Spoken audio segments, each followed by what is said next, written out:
Srikanth. Today I will explain about EVO month DAX function in Power BI Desktop. EVO month DAX function syntax, EVO month start date and months. Okay, let's check this DAX function in Power BI Desktop. See this here, I'm already prepared some data manually.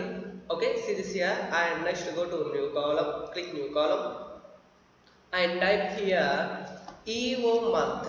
Okay, end of month. Okay, see this here returns the date in date time format of the last day of the month before or after specified number of months. Okay, see this here, now my previous data have December month 8. Okay, when I apply this EVO month start date, I'm adding 1 month.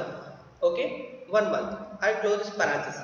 See this here, when I add 1 month and December is the 12th month. Okay, and next month is Jan. Okay, so it's automatically showing particular in this column January 31st. See this here,